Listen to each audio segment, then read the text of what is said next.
Hi, Ellie. What would you like to talk about today? So I'm feeling really frustrated because my boyfriend and I just moved into our new house, and one of my friends got into like a really messed up situation at home, and she has been living with us recently, and it's getting, I don't know, I just don't feel like I have my own space. It's getting a little overwhelming. I felt like I tried to do a nice thing, and now I kind of feel like I'm being taken advantage of. So your friend moved into your house, your brand new house with your boyfriend, and you feel as though she's kind of taking advantage of you, and you're frustrated because you wanted to help her, but you think it's kind of getting a little too far. Yeah, exactly.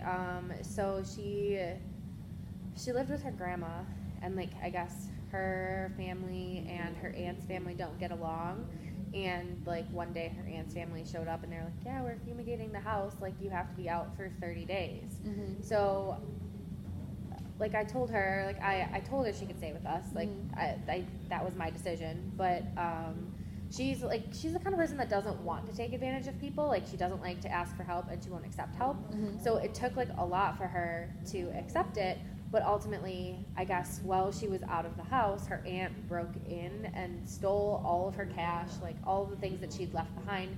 She stole some of her grandma's stuff too, and like it's just this whole screwed up situation. Mm-hmm. So one night when they called the cops, obviously because everything was stolen, like her mom called me and was like, can she stay with you? Like there's nowhere for her to go. Her mom lives out of town. Like, and I was like, yeah, absolutely. So I moved her in, and then like I turned my office that I had already set up as my office, I turned it into a guest bedroom for her, and like I feel like I've gone above and beyond, but she hasn't necessarily been reciprocating. Okay. And so I feel, like I said, just kind of taken advantage of and frustrated and a little like hurt, I guess. Okay. So you feel hurt because your friend kind of moved in. You took on this big responsibility of helping out your friend, but at this point you're unsure kind of where to go from here. Yeah, I don't know how long she's staying. Like nothing has really been established. And then the other day, like she has a dog too, and like I had to find somewhere to put the dog while she was kind of displaced and almost homeless, really. And the dog was staying with her brother in Rochester, but then the dog was like not behaving, and her brother was like, I can't do this, like you have to come get your dog. So she went and got her dog, told me the dog was going to stay at her friend's house, and then like my next door neighbor comes over and knocks on my door the other day to tell me like that she feels like I'm abusing an animal because there's a dog in my garage. And so she basically like brought her dog over, left it in my garage, and didn't tell me. So like I woke up from work, like after work, and they're like to my neighbor being like angrily approaching me, and now I kind of feel super uncomfortable because I feel like I'm being judged by my brand new neighbor that I now have to live with long term, that she doesn't have to live with long term. I was really uncomfortable with the situation regarding the dog because that's super inappropriate and not acceptable, and I'm an animal lover, and I feel like it makes me look bad. And again, just feel taken advantage of because she didn't communicate that with me at all. Yeah. So now you're feeling, like you said, taken advantage of, but also a big responsibility is now put on you to kind of maintain her animal. But at the same time, you've had now your brand new neighbor approach you, so there's tenseness with your new neighbor. Yep. How comfortable do you feel kind of talking to your friend? Have you talked to her yet? So I talked to her about the dog. Like I handled the dog situation. The dog is not at my house anymore. I told her I'd help her pay for like a doggy daycare or boarding or something, because like she's in a horrible situation. I get it. She's trying to find an apartment because like she walked into the house the other day and there's a for sale sign on the lawn. So like clearly she's being completely displaced from her entire situation. Her grandma's not even going back there. But like I just like all I've talked to her about is the dog part. I haven't really talked to her about the fact that like I don't have any sort of privacy in my own home. Not that there's not privacy, I just don't feel like I can feel as comfortable because there's another person there. Right. That's not me and my boyfriend. Yeah, so you moved into the new house kind of expecting to have this brand new beginning with your boyfriend, and kind of all at once you had a friend move in, a dog move in.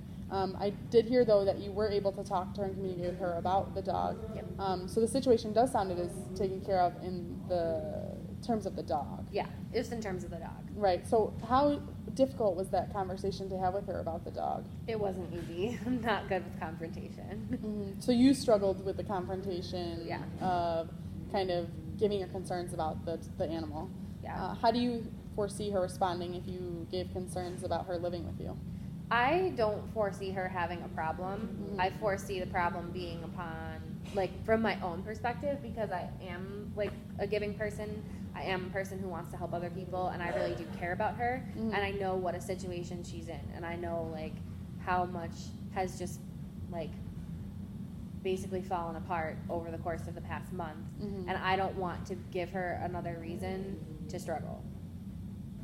Okay, so you're really kind of at a crossroads of whether you want to have her kind of stay with you so you can help her through the struggle, or if you want to kind of let her know that you feel like this is kind of jeopardizing your relationship with your new house and your new neighbors. So on a scale of 1 to 10, how comfortable do you think you would be kind of having this conversation with her? Like 5. Okay. Why would you say a 5 rather than a 6, or why is it a 5 instead of a 1? A 5, because I do feel like I can communicate with her. Like, I do feel like we talk well, and she would be very responsive if I were to talk to her about it. But a 5 rather than a 6, because I don't feel comfortable being another reason that she's displaced or doesn't have the support that she needs, because she doesn't really have anybody here to support her. So at this point, you kind of face with, like I said before, the idea of either talking with her and possibly her moving out and being displaced again, or kind of just dealing with it now, having her stay with you until she finds a new place, and move forward from there. Yep. I mean, she's a good roommate. Like, she helps out with the dishes, like everything like that. Like, she really like tries to keep her presence minimal, but like it's the little things and the big things, like the dog and everything like that, that just make me feel uncomfortable, and the fact that there's not really an end in sight.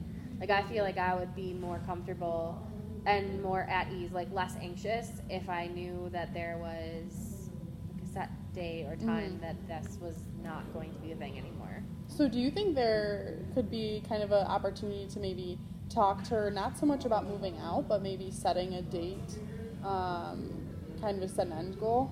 Yeah, I think that probably would be a good approach for us. Like, if I sat down and talked to her, maybe helped her look for apartments and talked to her about her options on how to move forward. Maybe like guiding her there without necessarily coming right out and being like, you need to get out of my house right now. So you could see yourself kind of talking with her, giving her options, and not bluntly saying that you need to get out, but instead kind of being a support system for her. Yeah, like more constructive rather than unsupportive. Okay. Yeah, because I do want to be a support system for her, and I do care about her as a friend. And I'm like of the firm and honest belief that you treat others the way that you want to be treated. You give to others what you can when you can, because at some point you will need something in return from their friendship. So you really think it is important kind of to have that friendship and maintain the belief that you helping her now she might have to help you in the future? I mean, not even necessarily that she might need to help me in the future. I just feel like you want to support your friends, and like that's the kind of friend that I am. Like, I care about my friends. I want to help them with the hopes that if I was ever in a horrible situation and really needed help, that I had people to turn to. So you really are a good friend to your friend you have now, as well as your other friends. And I think moving forward, do you kind of are you worried your friendship is going to be jeopardized with this transition? I'm a little nervous. I've never really had like a good roommate situation. I mean, aside from my boyfriend who we've lived with for 2.5 years now, like we have a good roommate situation, but that's also like a different type of roommate situation than living with a friend. I've never had any roommate situation that's worked out well. Just for various reasons and various disputes in college and everything like that. And I just feel like living with a friend is a really hard thing to do. So I'm nervous about that. And I mean, my life kind of just like turned upside down in the matter, like not as much as hers, but